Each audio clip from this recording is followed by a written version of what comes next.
Assalamualaikum warahmatullahi wabarakatuh. Kami dari kelompok 5 ingin mempresentasikan materi dari psikologis yang berjudul Obsessive Compulsive Disorder atau OCD. Mungkin di awal presentasi ini kami akan perkenalan satu persatu setiap anggota. Nama saya Muhammad Nopal, kemudian rekan saya. Nama saya Muhammad. Saya Mitra Lastia. Saya Siti Anggalini. Saya Mitra Isabella.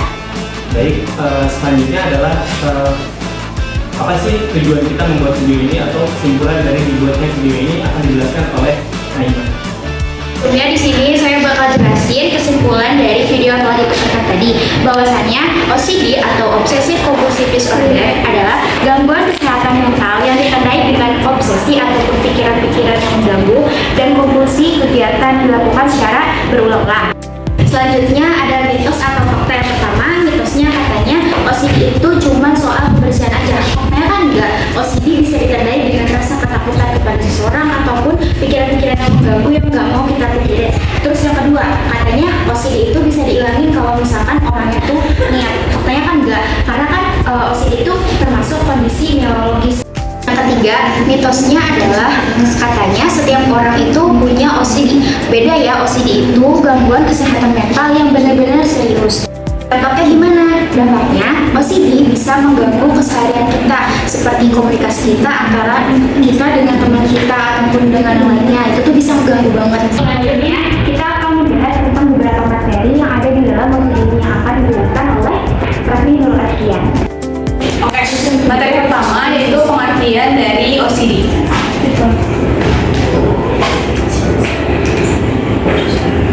Apa sih pengertian OCD ini? Pengertian OCD ini adalah gangguan mental yang ditandai dengan obsesi. Obsesi ini adalah pikiran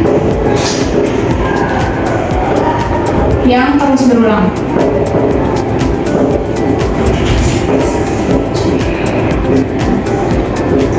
Dan dari pikiran yang terus berulang ini menyebabkan kompulsi atau bisa disebut kegiatan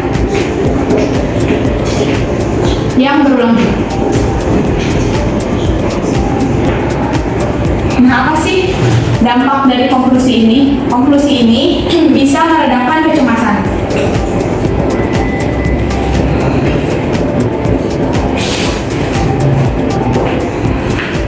Jadi bisa disimpulkan, pengertian dari OCD ini adalah gangguan mental yang ditandai dengan obsesi atau pikiran yang berulang.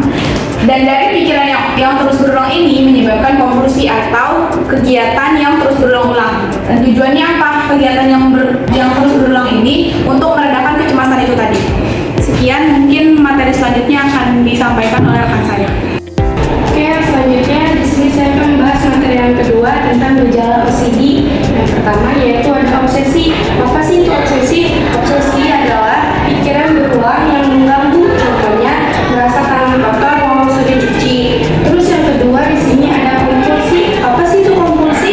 Kompulsi adalah perilaku yang meredakan kecemasan. Contohnya yaitu membuka tutup pintu berulang kali walau sudah dikunci. Yang ketiga di sini ada gangguan aktivitas. Apa sih itu gangguan aktivitas? Yaitu obsesi dan kompulsi yang menyita waktu 1 jam atau hari dan mengganggu aktivitas. Yaitu contohnya mengecek terlambat di kampus karena mengecek pintu berulang kali. Terus yang terakhir di sini ada kecemasan. Apa sih itu kecemasan? Yaitu rasa gelisah atau takut jika tidak melakukan ritual tertentu. Yaitu contohnya panik jika tidak mencuci tangan setelah memegang benda yang kotor. Baik, materi selanjutnya akan dijelaskan oleh rekan saya. Baik, saya akan mempresentasikan faktor penyebab dari Obsessive Compulsive Disorder atau OCD. Dalam OCD ada 3 faktor penting untuk memicu penyakit tersebut. Baik, yang pertama adalah faktor biologis. Kenapa faktor biologis? Ada 3 unsur. Yang pertama adalah ketidakseimbangan neurokimia. Neurokimia adalah zat dalam otak, bukan ilmu neurokimia, ada ilmu yang mempelajari zat kimia dalam otak gitu. atau yang kita kenal ini yang setelah kita pelajari adalah neurotransmitter. Lebih tepatnya adalah kekurangan atau berlebihannya kadar serotonin dalam otak.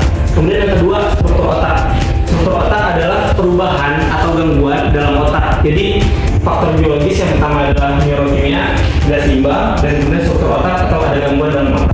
Kemudian yang ketiga adalah faktor genetik. Faktor genetik ini adalah kecenderungan OCD dalam hal keluarga gitu, misalnya turunan. Jadi kalau misalnya kita punya orang tua atau mungkin saudara kita, kakak adik punya OCD, kemudian akhirnya kita juga terkena OCD.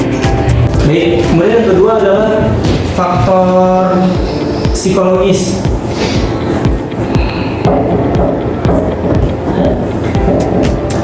Faktor psikologis faktor psikologis itu meliputi dua penyebab, yaitu yang pertama adalah ketidakseimbangan mental. Jadi kita tuh gak bisa kontrol rasa stres dan cemas.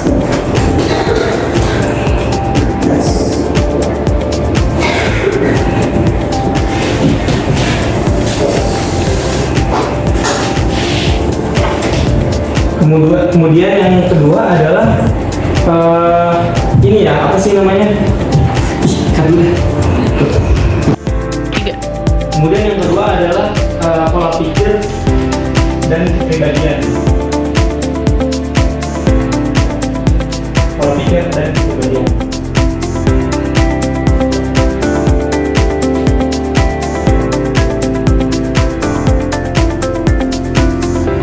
Jadi kecenderungan individu orang yang mengidap OCD adalah mempunyai kepribadian yang perfeksionis gitu. Kemudian yang terakhir, yang ketiga adalah faktor lingkungan.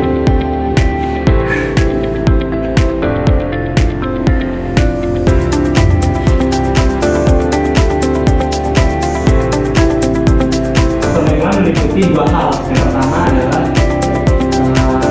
pola asuh. Jadi pola asuh di sini adalah pola asuh dalam keluarga. Jadi orang tua itu mengasuh anaknya penuh dengan rasa kritis, kemudian dan tekanan. Kemudian yang kedua adalah rasa trauma, yaitu entah itu kehilangan ataupun pelecehan. Jadi rasa trauma pun bisa memicu penyakit OCD. Baik, mungkin segitu materi dari saya. Kurang lebihnya mohon maaf. Terima kasih. Selanjutnya akan dilanjutkan dengan rekan saya. Saya di sini akan menjelaskan 5 cara mengatasi OCD. Yang pertama yaitu terapi psikologis. Yang terapi psikologis itu terbagi menjadi dua, yaitu yang pertama ada terapi perilaku kognitif, yang kedua terapi kognitif. Yang kedua, cara mengatasi OCD yaitu dengan cara pengobatan. Di sini ada obat kayak fluoxetine, sertralin atau fluoxamine. Yang ketiga kayak yang 5 cara mengatasi OCD, yang ketiga itu gaya hidup sehat seperti meditasi, yoga atau teknik pernapasan membantu menurunkan kecemasan. Yang keempat yaitu dukungan sosial, bergabung, komunitas. Dan selanjutnya yang kelima, intervensi baik jika berat. Jadi kesimpulan dari materi yang telah kami jelaskan sebelumnya bahwasanya OCD atau Obsessive Compulsive Disorder adalah gangguan kesehatan mental yang dapat membuat seseorang terganggu dalam pikirannya atau tindakan yang dilakukan secara berulang-ulang. Faktornya mulai dari bisa jadi faktor genetik, ketidakseimbangan kimia di otak, dan sampai terganggu kepada kondisi mental seseorang. Mungkin sekian dari kami kelompok 5 mengenai OCD, Obsessive Compulsive Disorder. Kurang lebihnya mohon maaf. Wabillahi taufiq wal hidayah. Wassalamualaikum warahmatullahi wabarakatuh.